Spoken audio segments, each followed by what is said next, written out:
welcome to the Women's Soccer Show. I'm Sara. And I'm Allie. And this is Season 7. We're kicking off Season 7 after the break. Oh my God. 7, Allie. It's crazy. It's crazy. It's kind of wild. Like I texted Allie earlier today being like, is this really 7? And we don't need to get into the intricacies of like, we used to do 2 seasons per year, whatever. We've been around. Thank you all who have been listening for so long. I feel like we just want to take a moment and just say that we take a ton of pride in the fact that we've been around covering this game for so long, back in the moments where, you know, all there was on a week-to-week coverage basis was grassroots shows like ours. And just thank you all. We're so lucky. You sent us to the World Cup last year because you wanted to hear our coverage, because you listened to it on a week-to-week basis. So we know that there's increasingly more and more options, and just thank you. Thank you for coming back. Yeah, I think that sums up really nicely. Like, thank you guys for your loyal support. Like, we love it when you tag us in news stories, because you know that you want us to cover it and you want to hear our take on things. You know, it's afforded us some great opportunities, but we never take any of that for granted. But we absolutely love what we're doing, and we're going to hit our stride even further in Season 7. So just keep on listening. I'm glad you said that. I feel like I love our relationship with everybody who's like listening, dropping notes on social media, sending us messages, your thoughts, you know, everything. I feel like we learn so much as well when you tag us and stuff on social media or message us and say like, hey, you got this wrong. Here's what's right. Because, you know, we're 2 people. We just like, we don't know everything. We know a lot, but not everything. So I guess on that note, before we get into what we're doing today, there's so many topics, and what we're not going to do is just like talk about everything we missed. We're picking up right now. And so we're just going to pick up with the right now. But there's a lot of topics. We can't cover everything today, but there's a lot of topics we're going to get to in the next coming weeks that we've been really excited to talk about. And one of those is, you mentioned people tagging us and stuff that they want us to talk about. And this topic is one of them. Allie, you want to go for it here? So one of the big topics for stories that have come out is that Chelsea have announced that players will no longer be doing signings, selfies, meet the fans at games this season, that you will be ushered out of Kingsmeadow at the end of the game, and that be it, because for various reasons, player safety, I believe, is the main one. It's really the growth of the game, yeah. But yeah, we're going to do a news in 10 on it on Patreon. Maybe that'll slide into the regular show in the coming weeks. But thank you, Katie, for tagging us in that. That was really exciting. Other things, USL Super League, we want to cover that, maybe cover some games for you. It's professional soccer. We should be covering it, right? NewCo, the new CBA for the NWSL, so much more. But that's not what we're doing today. What are we getting to today, Allie? We are getting into your NWSL. We're going to be talking about the league, about this rise that Orlando are on. Are they arguably the most dominant team the NWSL has seen in its history? Can we back up that major claim? As well as there was a couple of retirements this past weekend. You know, obviously Sinead Farrelly retired, and it was her retirement night. And then there was this other player based in California that retired that got very little attention. Yeah, it didn't make a big news. So we're going to give it the time that it deserves, because nobody else did. No, it deserved all of the time that it got. Alex Morgan's retirement, of course, is what we're talking about. And also, we're going to head across the pond because the WSL hasn't started yet, but it's about to. And there's been a lot of movements and a lot of transfer updates in this down period that we're going to update you on. So we're going to get into that as well. And then finally, of course, we're going to take you around the world, because so many leagues across the world have kicked off their season. And already there has been some amazing scorelines which could indicate we're in for a thrilling season. Let's do it. First up, we are heading stateside to the NWSL. When we last left you, both Kansas City and Orlando were fighting in that undefeated spot. Orlando beat KC, and we thought, this is just a blip. Are they still going to be going head-to-head, toe-to-toe? But some things have changed since we last recorded. Yeah, that was the last game of the NWSL before the Olympic break. There haven't been that many games since the Olympic break, just a few. But Kansas City's dropped 2 since we restarted, and Orlando is still undefeated. So, yeah, they've gone in kind of different directions. And Washington Spirit in those, in my opinion, very ugly yellow kits. I was going to say, they're not good kits. I know this is not fits and kits, but they are not good They kits. don't look good, but they are playing really well. And they've leapfrogged over Kansas City in the standings. But in this coming weekend, we get to see the Orlando KC rematch that we had circled. It's still circled for me, even though Kansas City hasn't been showing up like we have wanted them to in past weeks. So much in the NWSL, and arguably, I don't know, this season's been, it's been weird, and I think it's because what you said at the top, Allie. Orlando, I think, at least within silos of seasons, are the most dominant team we have ever seen in the history of the NWSL. Since 2013, I think, again, siloed in the season, they are the most dominant. You can't then go look at, the reason I say siloed, I guess, is because if I don't, I feel like everybody's going to be like, okay, well, like North Carolina won 3 back-to-back or whatever. But I'm talking about in a singular season. I haven't looked at the statistics, but in my memory, and I've been watching since 2013, I can't remember a team going 19 games and no losses? That's insane. 19 games, no losses. They have already clinched their playoff place. Like, that's guaranteed. They are in the playoffs, even if they drop every point going. And if you told me at the beginning of this season that it would be Orlando Pride that would do this, I would have laughed at you, because I would have too. I would have been like, yeah, they're going to probably make the playoffs because we saw what they did at the end of last season. But this is crazy talk. No. And I don't think it's just new signings. Like, we've talked about Orlando thing. I don't think it's new. I mean, Banda has obviously made a huge difference, and any team that's got Barbara Banda in it is always a scary team to face. But yeah, I think props has to go to the coach, because he has really brought them together as a team, and they are on fire right now. Yeah, to go 19 games and not lose, everything has to come together, right? Everything has to be working to some degree. So you're right, it's not just one thing. It's everything coming together all at once. And few fan bases deserve this more than Orlando Pride fans, who are some of the most passionate fans and stuck with their team through many, many grueling years. So I'm really happy for them. And the funny thing is, just to kind of make this larger, you look at the NWSL standings and it's looking weirdly, a little more similar to something like a WSL, where you have the team in first place with 47 points and the last place team with 14 points. So it's interesting as this league expands. And then you add on the fact that part of the news that came out while we were on break is that there's not going to be a draft anymore. So you look at how it's already becoming divided, and then you add on the fact that there's not going to be a draft. And it's interesting. The more say players have, the more space in between top and bottom we start to see in leagues. It's almost like this could be its own separate topic. And it should be for next week. We will pin this for now, but tune in next week when we will discuss that further. All right, let's get into the retirements, because we have to talk about it. 2 huge retirements on Sunday specifically. I think Gotham played on Sunday. Is that right? And it's Alex Morgan and Sinead Farrelly, 2 women who have done so much for the sport of soccer. So I think in light, Allie and I both agreed that for the NWSL segment, in light of all of that, instead of doing a game chat, we're going to cover both of these players and both of their retirements because it deserves to be covered. So let's do it. And we have to start with the one and only. Sinead Farrelly, right? Well, that makes me sound like a jerk for not starting with her. We're gonna start with Alex Morgan because we have to.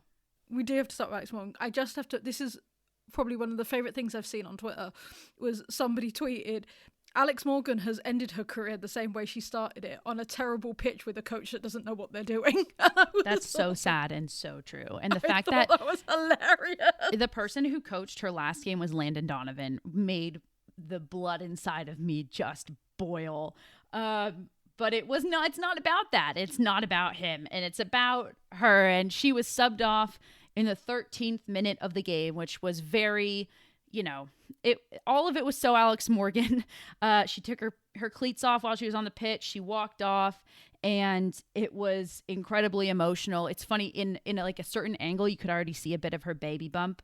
I feel like we've gone ahead of ourselves. Let's rewind for a second and just say, for those of you who don't know, but how could you not know? But just in case, on Thursday of last week, Alex Morgan dropped a video on her socials announcing her retirement. She said also that she's pregnant and that her final game would be this Sunday. So this did not give people like me enough time to process the fact that she was retiring. This gave us literally like 2 full days in between to process the fact that she was going to be playing her last game on Sunday. And I'm so happy for her, obviously, for everything. But listen, it was just, I did not process. I don't think I have still, if we're just being fully honest.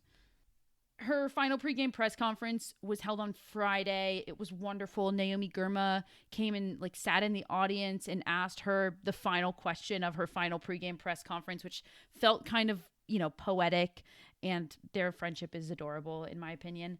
And I give Alex Morgan so many props. I feel like she did that press conference how she does everything, which was she didn't give BS answers. She sat there and she answered everything very, very honestly, and it was really beautiful to listen to her speak about things like just her throughout her entire career. I can't pick out one of them in my mind right now. I guess I did chuckle when she was asked what was some about her favorite moment. This was from Naomi Girma, like her favorite moment in her career, and she said something and then she was like, you know, and I really like winning. But then she also went on to say that like the best part was that she got to celebrate with her friends and family. It was like such an Alex Morgan answer. Yeah. All right. So then Sunday she played her last game at Snapdragon Stadium. We don't need to talk about how the Wave were crushed.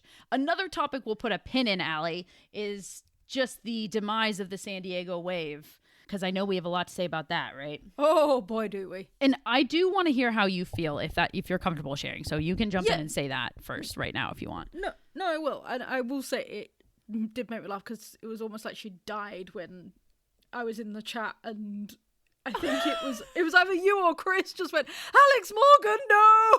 And then I was like, oh my God, what happened? And then I was like, oh, she's just retiring. Okay.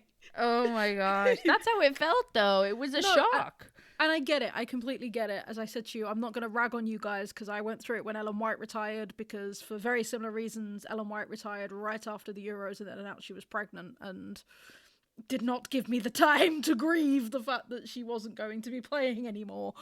So I completely get that. And personal feelings of Alex Morgan aside, because everybody knows she is not my favourite player. She's not my favourite player. Why, though? Like, this might be the reason to talk about why. Because I don't know. And let me tell you my opinion of my view of why she's not your favourite player. Because this has kind of been part of what has made me, like, fight for her even stronger. Is that my view of why she's not your favourite player, and I say you, but also I kind of lump in a lot of the English that don't like her, is twofold.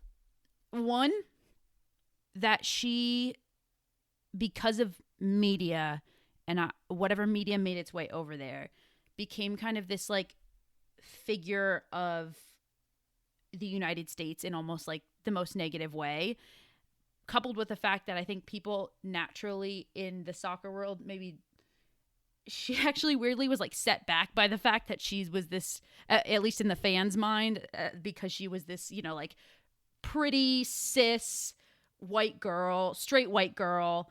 And I think that's why she was taken up by the media and kind of like used as this image, and whatever image you guys got, you didn't like. And I think that's part of it. That's my view of why people over there maybe don't like her. And then when she joined Tottenham, but missed one penalty kick and people were like up in arms about it for whatever reason. You're right on one angle, you're wrong on the other. The reason people, I hope I'm wrong about Tottenham. That's what I hope. I was going to say you're wrong about the Tottenham thing, because that would just be so petty. That would be so petty.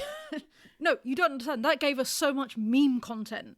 Her joining Tottenham, we liked her for that because mean MEAN or like meme MEME MEME things like Alex Morgan can do it on the World Cup stage, can't do it on a cold night in Boreham Wood. But see, like another thing that makes me just jump to her defense. I'm like, do people in saying that even know that she was immediate post-pregnancy with that? Like, she was recovering from a pregnancy, and everybody's like, why is she not the Alex Morgan we saw in the World Cup? And it's like, 'cause she just had a baby. That wasn't it, though. It was that, and it was things like, giving up or Florida for North London, and you just see her huddled in a coat, and it's raining. Oh, I see. You're talking about the weather. Oh, I see. Yeah. It was more about, like, she'd come from, like, she's this Cali girl, and she's suddenly now stuck in rainy North London. Okay, talk about the first part then. Talk about because this also folds back into a conversation that I think we both really enjoyed having when the World Cup happened, and kind of like all of the negative media of the United States, it was just too much to handle, and we had a conversation about what makes its way across the pond. Yeah, and I think that that is a huge part of it. I do think it is a huge part of it, and I think for me, and this is for me personally, the thing is, the cocky, arrogant thing doesn't bother me, because we talked about it, and you can check our Patreon, the love I have for Hope Solo. Hope Solo is the epitome of cocky, arrogant players. Or if you're going to call Morgan that, you have to call Megan Rapinoe that. You can't be mad at one and not the other. Exactly. And I don't have that. I think my biggest problem of why Alex Morgan never resonated with me as such is the fact that she felt very put together, very media trained, and it didn't feel very human. And I've had other players that have played against her have said very similar things, is the fact that she is your poster girl. She's very polished, and you don't really see the underneath. So, like, for example, Rapinoe is cocky, arrogant, but she did the whole Black Lives Matter and was fighting for queer rights. So you saw an element of her, this side of the pond, that you don't with Morgan. I think the key words in that are that side of the pond, because it's funny what you just said. You felt like you didn't see, or like all of the reasons that we all love her is because we all got to see all of that. And we both know I've got a lot to say, and it's basically all focused on like why she's so amazing is because of all of that, because of how human she is and was throughout all of it, which she's not over here. And that's media. It isn't, because again, players that have played with her or mainly against her, I will say it's mainly against her is different than with her, have said the same thing, is the fact that she just, it feels like there's nothing behind the eyes. But you can't judge a person based on what people say after they play against somebody for 90 minutes or 90 minutes 3 times a year or whatever it is. Like, I think that's an absurd thing to say. But the thing is, you wouldn't think I was human if you met me on a football pitch. I need an in when it comes to a player. There needs to be something, whether for example, I would take someone of the similar class is Tobin Heath. Tobin Heath over here is very well loved because she was an outstanding United player. No, it's not even about the gameplay. It's the fact that you see her and she is this goofball that is again very surfer, very chill, but you got an element of her personality. Again, this is like it's the media, because again, everything you're saying, we all saw over here, and it's still media, or just like it's filtered too much to say that you didn't see it because a player who played against her spoke a certain way about her. Like, and I'm guessing it was an England international against a US international, and it was one of those games where it's like, yeah, I'm gonna bet money that when you see somebody on the pitch, I don't blame them for not showing you their human side, because honestly, in terms of competition, that could also be kind of weakness. And the US women's national team had an air about them that was not human. Like, it just wasn't. That's why they were so terrifying.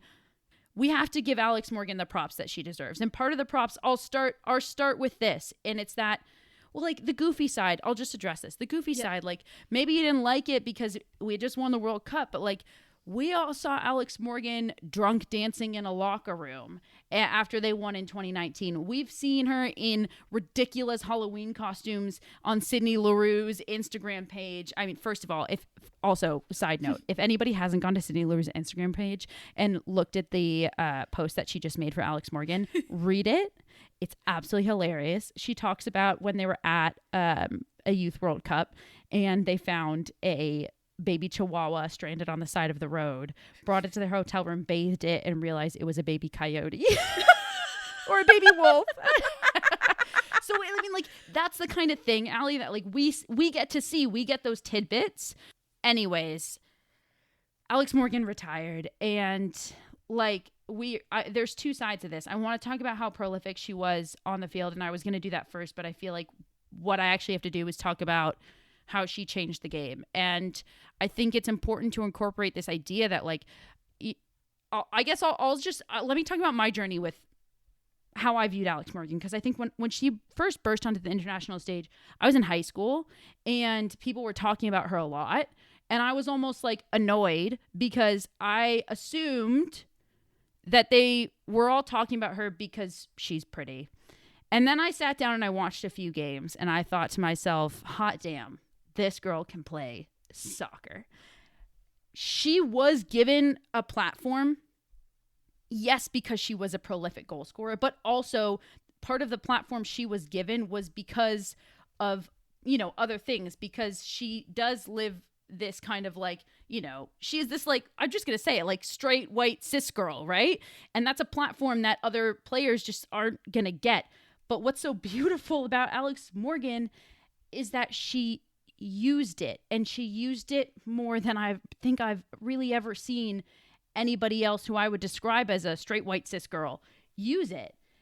There's a reason the meme Alex Morgan and 10 lesbians exists. Like there's a reason that exists, and it's because she has been the truest definition of not just like an ally to, we'll say now, like the queer community.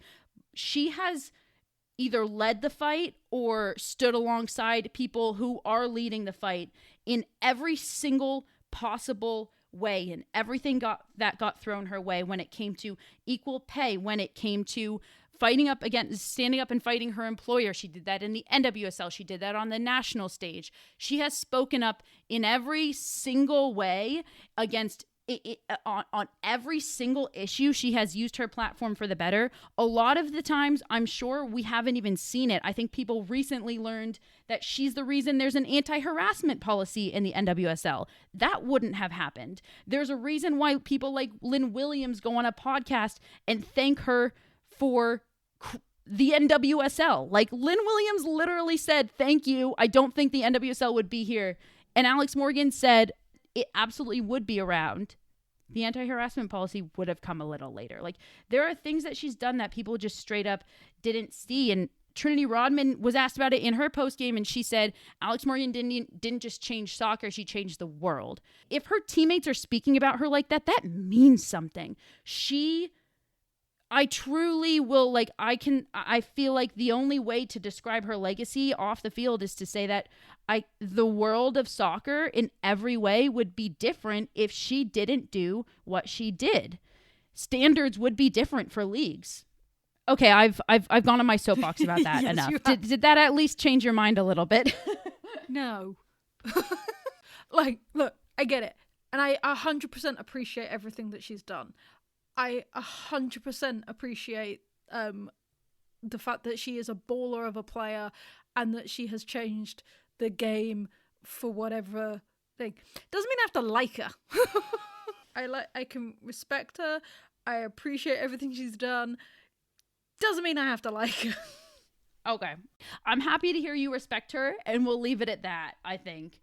I do, actually, can we just say, because I think her on-field, she was prolific on the field, and I do think that people kind of forget about that, because I think she never really returned to her full form after her pregnancy, so like 2020 on, she never really returned to it, but she was a prolific, and I use that word in all of its meaning, goal scorer. Let's just run through some of these things. First of all, the biggest stat that's been circulating the internet, I absolutely love. The U.S. Women's National Team record when Alex Morgan scored a goal is full 100% wins. Anytime Alex Morgan scored, the U.S. won. I think that's crazy. Okay, 224 U.S. Women's National Team caps, 9th most of all time. 123 goals and 53 assists in those 224 appearances. That is crazy. And if you look at her stats pre-2020, 169 appearances, 107 goals, 44 assists. She scored in 63% of the games and assisted in 31% of them. That is outstanding. In 2012, if anybody remembers, she scored a game winner in stoppage time of extra time in the semifinal of the Olympics to beat Canada, sorry Canadian fans, and put the U.S. into the final. That year, her stats are like literally undeniable and unbelievable. 28 goals and 21 assists in 31 total appearances. Let me say that again. 28 goals and 21 assists in 31 total appearances. She was the only player other than Mia Hamm to tally 20 or more of each goals and assists in a single calendar year. And within that, she also had 9 multi-goal matches of those 28 matches. And that's actually crazy. Pre-2020, there were only 2 years where she scored in less than 50% of the games she was in. Otherwise, she was scoring in at least 50%, if not more, of the games. And that doesn't even count assists. And so, I mean, just the numbers speak for themselves. Like, prolific. Absolutely prolific. I have a very important Alex Morgan question, then we can move on to Sinead Farrelly. Hit me. Which one is she? Is she Janice or Worms? Janice.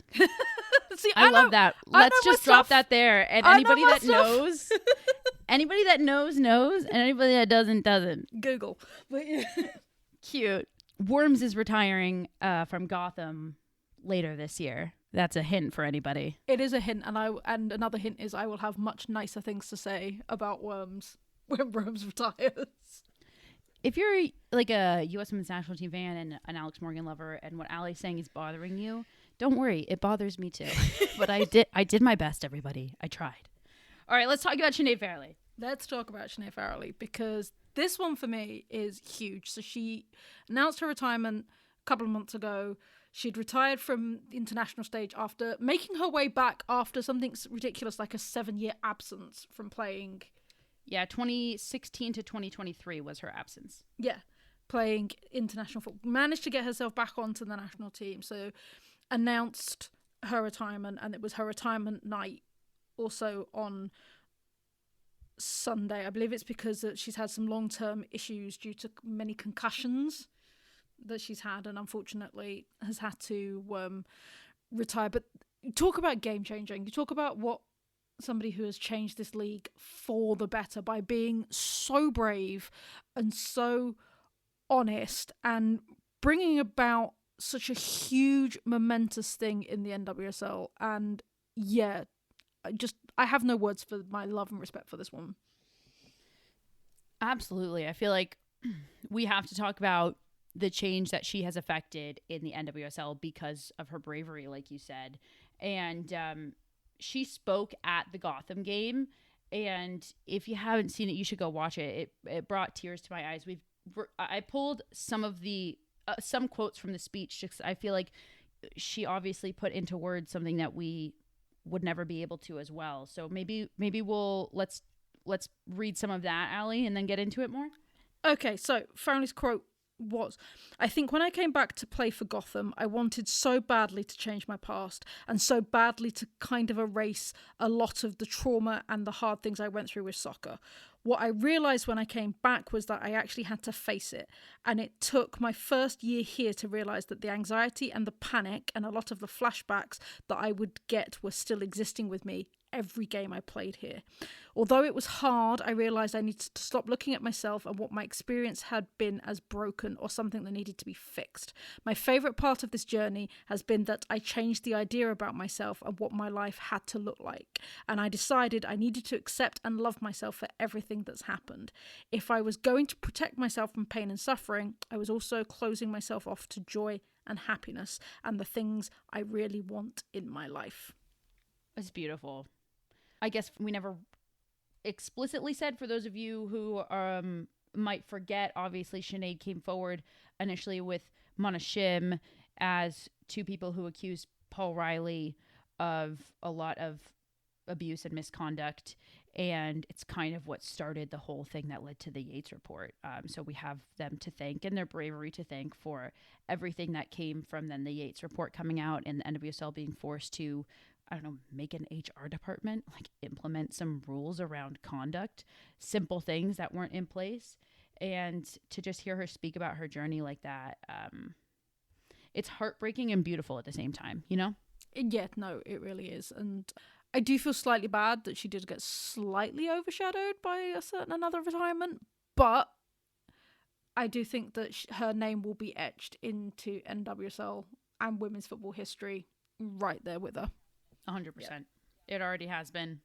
For those of you, I guess, Sinead Farrelly, I think a lot of people would say, I want to be known off the field more than on the field, and I think that's beautiful. But I want to talk about them on the field as well, because they're also soccer players. For those of you who don't know, she played in the WPS, which was the league before the NWSL. She was drafted in 2011 to the Philadelphia Independence. She then played for Western New York Fury.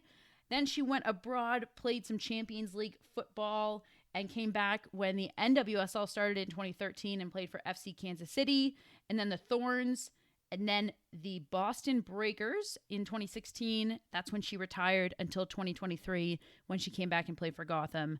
Won a championship with Gotham, and now she has retired. She also represented the United States at a ton of youth levels, and then got her first caps for Ireland in 2023, played for them in a World Cup in Australia and New Zealand.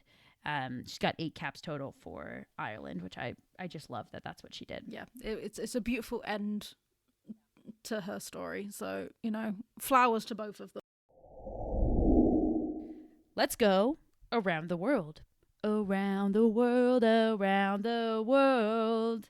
To Spain, and La Liga is back with a bang. Real Madrid topped the league after a 5-0 win over Espanyol. Barcelona are not far behind with their 3-0 win this weekend.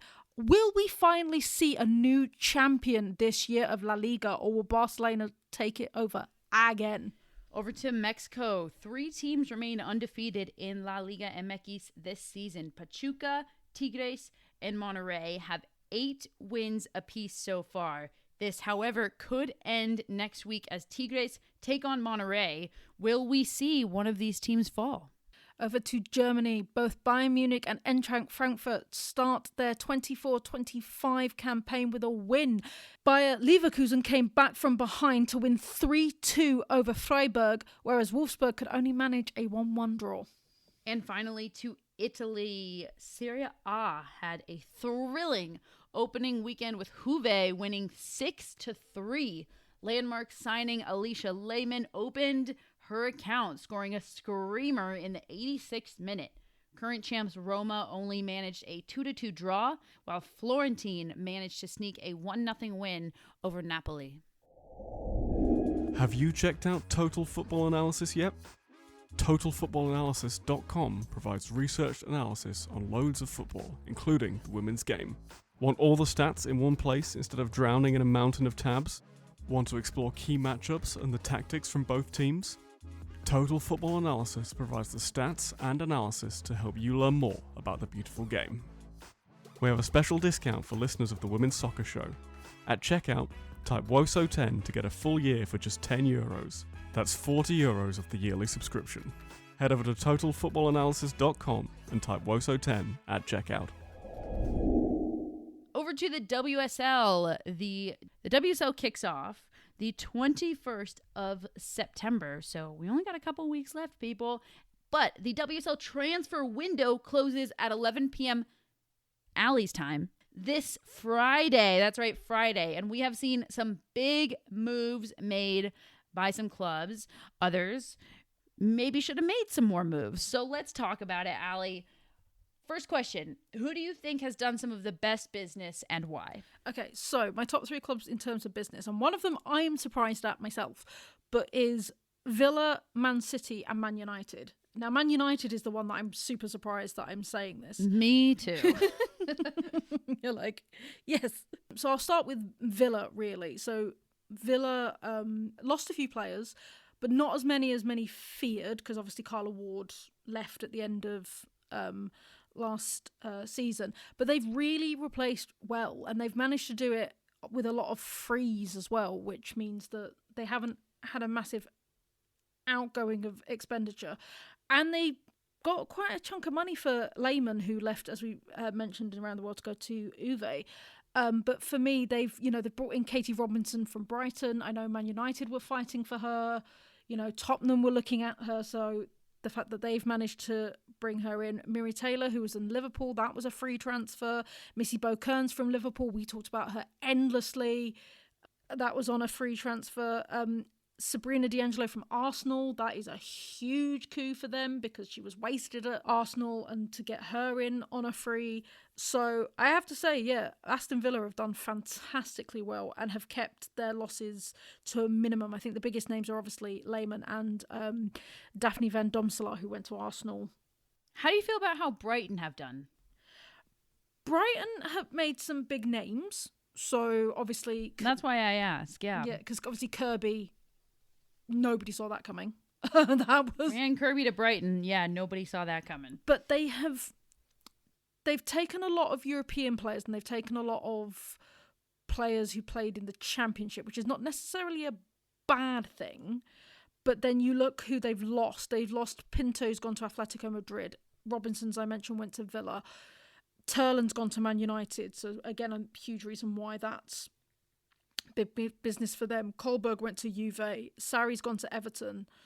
Startup signed with Man City. They've lost some big players, and I don't think they've replaced enough, or the levels haven't quite hit.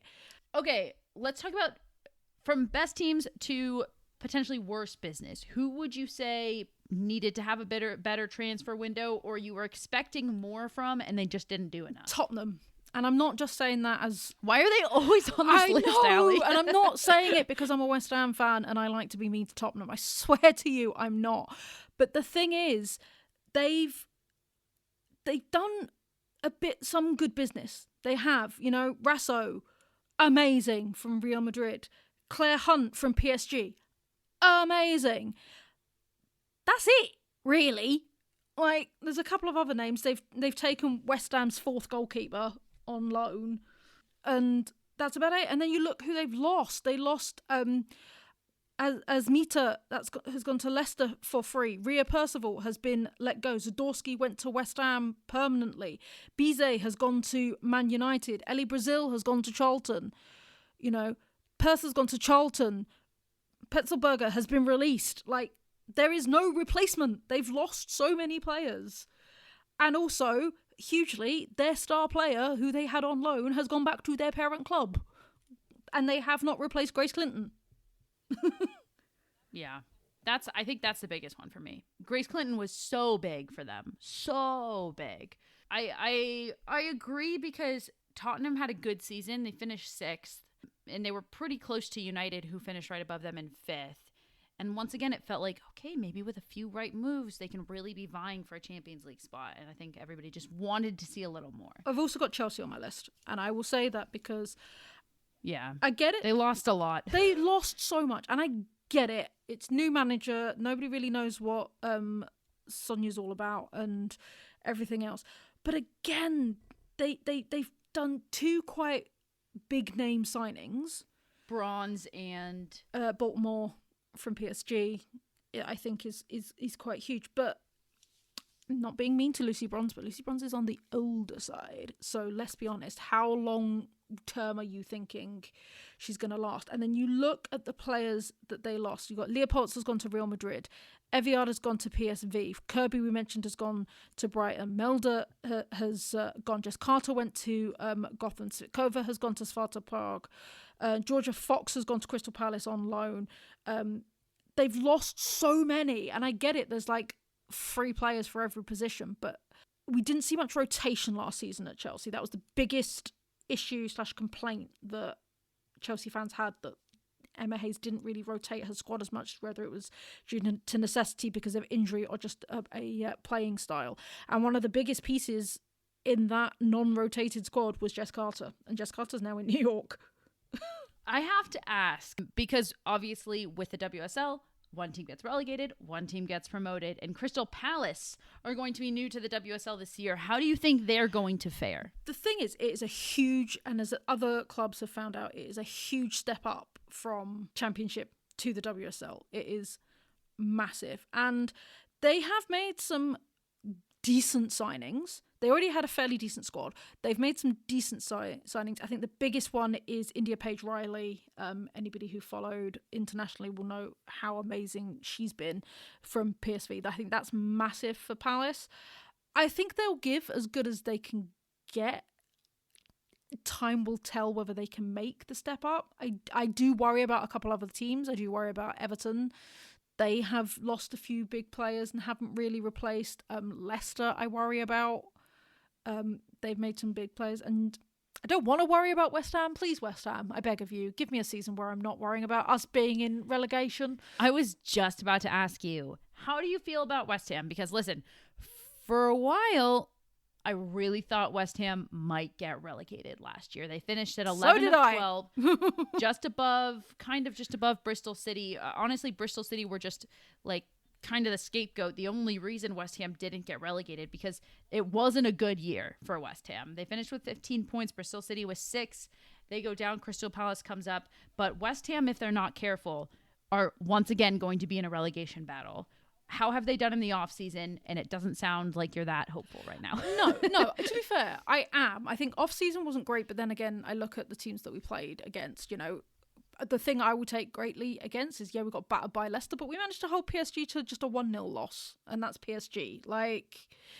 There is definitely elements that I'm happy we've signed. I think the biggest one is that we signed Pave, the Colombian superstar. That was massive. We've got a brand new goalkeeper who's done really well. Keeping Zadorsky was always a huge thing. So I am quietly confident. Come back to me in December, because I was quietly confident last season and then December nearly killed me. So I forgot about that. December really did a number on you last year. All right, we talked about West Ham, we haven't talked about Arsenal. So let's talk about Arsenal quickly. I also want to know how you're feeling about Arsenal. Again, you guys have barely replaced. Yeah, it's a very similar team. You've lost quite a few. So obviously the big one is Viv to Man City. You've lost Ilista to pregnancy, so that's going to be a huge thing for you.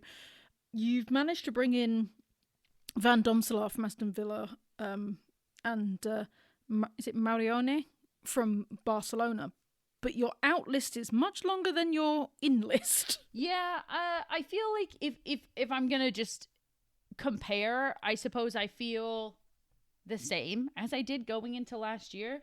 Viv was a big loss, but I feel like we've talked about for a while, it was kind of clear Viv wasn't happy. She wasn't being utilized well. Her glory days of Arsenal were well behind her, and it just kind of felt like both club and player needed to move on. Honestly, my biggest concern is can Jonas actually manage his way to the top? It's not a player concern. I think the personnel is there. Is the coaching. So in terms of the transfer window, I'm happy, but time will tell. Because again, I think the personnel is there. Is the coaching there? Okay, final question. We have to talk about it because we're talking about the transfer window. It ends on Friday, and there's a certain English international that has been rumored to be wanting to come back and play her club soccer in the WSL. And that's Kira Walsh, who's obviously at Barcelona. She's still at Barcelona, but more and more it keeps being said, for personal reasons, Kira Walsh wants to come back to the WSL. Where will she go? It's been the ongoing theme, really, of this transfer window. Do you think a deal is going to be done by Friday, or will this be more of a long-term situation, Allie? If she's going anywhere in the UK, I do think it's Arsenal. I think they've probably got the better setup for her. I think she won't go to Chelsea for various reasons. She's already played Man City multiple times, done what she can with them, and they're the only big clubs really. She won't go to Man United because she still has a loyalty to Man City, and I don't think she'd want to ruin that reputation. And I think because she wants to play Champions League football, and United haven't proven that they're a consistent Champions League team. Yeah, so I think if she's going to come anywhere in the UK, it will be Arsenal. I don't think we'll see it this summer. I think we'll either see it in the winter transfer window when she's got an idea of what she's going to be doing in Barcelona. Is she going to be as consistently playing for them or not? if Barca are smart, then they will do it either this transfer window or December so they can get some money for her, because she goes on a free. Her contract ends at the end of next summer. It's the end of this season. And then she can just leave and they won't get any money for her. And she's one of the most expensive players of all time. So they may want to recoup some of that money back. That's a good point, and I think you're totally right about it. I think she will go. If she doesn't go in this summer window, I think she will go in the winter window. She'll go in January or December, January time. It kind of feels, I guess, based on nothing other than it's down to the wire. She's already doing preseason with Barcelona. It feels like it's just going to be put off until the winter, and she'll take her time and she'll make her decision, and that's what will happen. I don't know, but I agree with that. I agree with all of that. That I think that's also where it's headed, and I also agree that it's probably Arsenal, which makes me very happy. All right, I think that's it. Anything else on the WSL, Allie? We said it starts on the 21st. We're obviously going to be covering that because we love the WSL and we love opening weekend. Anything else? No, the only thing I will say is not from the WSL, but from the championship. We saw some games kick off for the championship this weekend. And one of the big talking points was, of course, London City Lionesses with their key marquee signing of Asllani, who leveled it up for them. And they ended up drawing 1-1. But the big one was the fact that the new owner, Michelle Kang, was there despite having been in Washington the night before. So I would love to have her life. She's just jet-setting around the world to all of her football clubs. Well, I think she was in Washington the night before, and then suddenly she's down in Kent supporting her team, the London City Lionesses. But I think we will definitely just be covering a bit more of a championship, because with this new structure, with Nuco bringing them in, it's going to be an interesting season in the second tier. Another thing we'll talk about, Nuco, what it is, what it means. Allie's going to give us all the deets on that as well. All right, we did it. We are so happy to be back. That was episode 1 of season 7. We're back, baby. We are so excited. NWSL heading into the final weeks in the playoffs. WSL and the rest of Europe about to kick off, and so much more. Make sure you check out our Patreon. We put extra content on there. We've currently got a brilliant chat with Tim when we were talking about the Ballon d'Or and what it actually means and how it's all decided. Me and Sarah sat and watched the new Hope Solo documentary, which is on Netflix. Some could say so that you don't have to, but definitely check out our chat and just let us know, did you watch it? What were your thoughts on Madame Solo? But yeah, make sure you check out our Patreon. Make sure you keep following us on socials, because we put new content out there. Try daily, but we definitely get new content out there. Yeah, we've been quieter on socials since we went on break, because we were on break. But now I guess that we're back doing episodes after a month off. We're going to be back on socials. And that's it for us at the Women's Soccer Show. We'll see you next week. I've been Sarah. And I've been Allie. Thanks, everybody. Good night.